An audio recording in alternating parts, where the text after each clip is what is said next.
A public workshop tonight to reimagine Harborside Park in Chula Vista. We'll tell you what's being talked about. Plus, could California determine the balance of power in Congress? More on that and the latest election results tonight. I buried a face mask in my garden to see if it would break down. We price check grocery stores to see how much Thanksgiving dinner will cost you. After 22 years in the Navy, meet the Chula Vista dad who jumped in and bought himself a school of rock. CBS 8 News Live at 6 starts now. The city of Chula Vista is turning to the community tonight to talk about homelessness and safety issues at Harborside Park. Good evening and thank you for joining us. I'm Carlo Cicchetto. I'm Marcella Lee. Right now, a public workshop is being held to get input on how to revitalize the park. It was closed over the summer due to public safety concerns over homeless encampments. Our Brian White is working for you to find out what the next plans are for this park. People in Chula Vista have been trying to reimagine what Harborside Park could be. A number of ideas have been floating around. Some have been gaining traction. I think it's really exciting. We're reimagining it so we can reopen the park. Right now at Harborside Elementary, city leaders are engaging with the community at a public input meeting about the potential transformation of Harborside Park, a 5-acre property on Oxford Street. The west side of our city doesn't have the number of parks that the rest of the community has, and that's been one of the goals, is to be able to increase the parkland on the west side. When the park became overrun with homeless encampments, crime, and open drug usage this past summer, parents were very concerned about the safety of their kids attending Harborside Elementary next door. There was just major illicit drug use, and there was criminal activity. John McCann is a city council member for Chula Vista. He and others on the council voted to temporarily close the park in late August due to public health and safety concerns, a move which brought about the cleanup of dozens of tents and encampments. Altogether, the closure is costing the city $350,000. We put a chain link fence around it. We have around-the-clock security to make sure that we keep the park safe, keep it closed, so we can come together as a community to find out how we want to move forward and how we want to improve the park.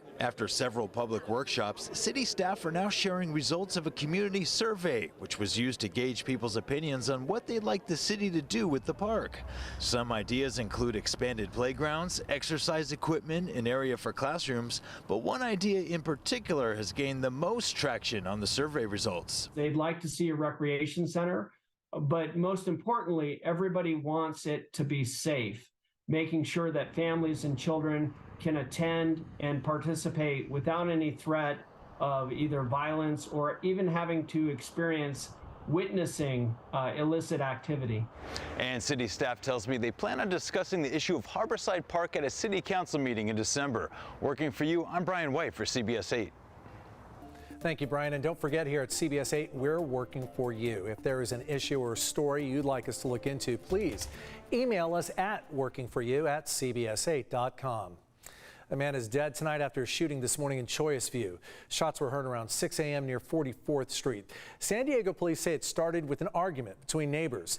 The victim was taken to the hospital where he later died.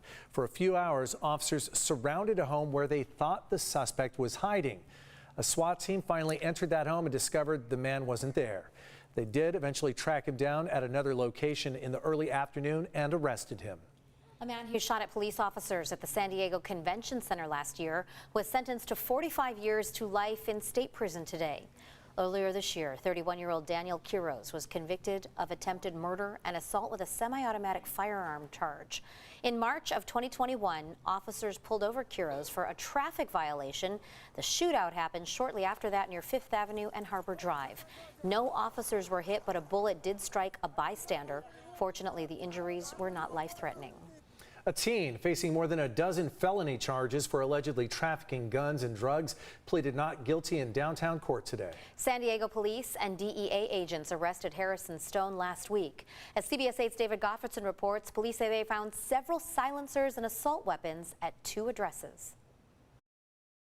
Pledge of pleas of not guilty, deny all allegations.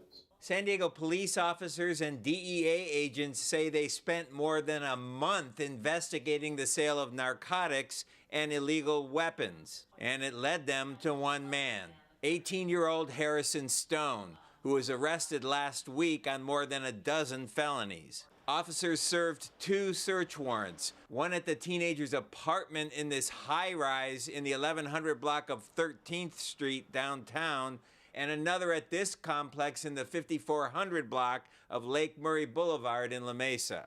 Officers found 77 grams of MDMA or ecstasy, 5 sheets of LSD, which had about 1,000 doses of LSD, 240 additional bottles of Xanax, a little over 3 kilos of cocaine, and multiple firearms. It looks like over 15 firearms found at that home, including assault rifles, shotguns, handguns, and handguns with automatic conversion, making it fully automatic. The prosecutor argued in court for bail of $100,000. Stone's public defender argued for half that amount. He has no prior failures to appear and no prior record. Stone just turned 18 in January. Police say they also found firearms with illegal, large-capacity magazines and silencers. The judge set bail at $50,000 and ordered Stone not to possess any guns or drugs. For now, that 18-year-old defendant remains in custody, but if he does make bail, he was ordered to stay in home confinement with a GPS ankle monitor. He'll be back in court next week. At the downtown courthouse, David Goffredson, CBS 8.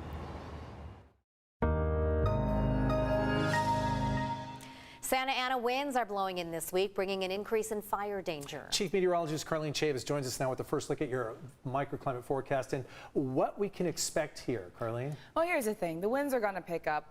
Thankfully, we did have that recent rain, but still you're dealing with dry vegetation because we will have those winds picking up as we go into the middle of the week. So let's go ahead and take a look at what we are expecting with this wind event. So you're talking about a high wind warning. That's going to start tomorrow night and go for a 24-hour period. Taking a closer look at where we're expecting those high winds, you're talking inland valleys, you're also talking about the mountains. So basically along the 15 and towards the east of it. So gusts up to about 60 miles per hour are expected. Isolated gusts could get up to about 70 miles per hour. This is also going to be a driving hazard, so just be mindful of that as we go through the next couple of days. We are going to have those winds picking up, and the peak of it looks to be on Wednesday morning. That's when things start to dry out. You're looking at wind gusts into the 30s, 40s, 50s. Everything you see highlighted in purple, that's with gusts up to about 50 miles per hour. You got 51 miles per hour. That's at 9:30 in the morning for Pine Valley. You're also seeing El Cajon at 30 miles per hour, in the 30s for Ramona, even close towards the coast.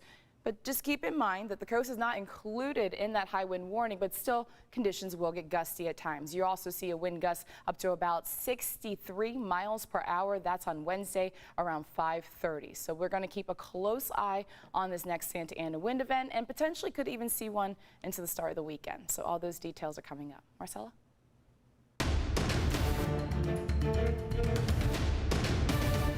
Tonight we have an update on a few local races. Starting with the 49th District congressional race, incumbent Democrat Mike Levin continues to widen the lead against Republican Brian Marriott. In the race for Chula Vista Mayor, John McCann, a Republican, is leading Amar Campanajjar, a Democrat. And here's the very latest on the trash ordinance, or Measure B. No is leading, but just by a little over 1,000 votes, so still a very tight race there, 50-50. And there are still 19 congressional races left to call, which will determine the balance of power in the House in California. Yeah, as our political reporter Morgan Reiner tells us, California could play a big role in the battle for control. An expert with the University of Virginia Center for Politics told me that everyone has gotten used to over the last few cycles that it takes longer in California to count votes. And everyone usually has a good sense as to what the House majority is going to be without California.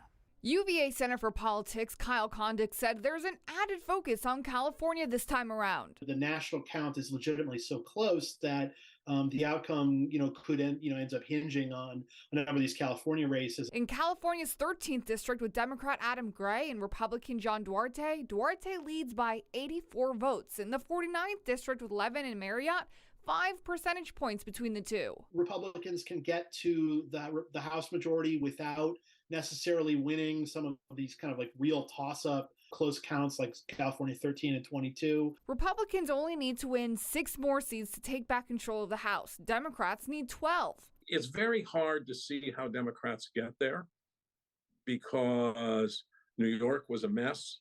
of reapportionment. Democrats lost 4 seats they shouldn't have lost.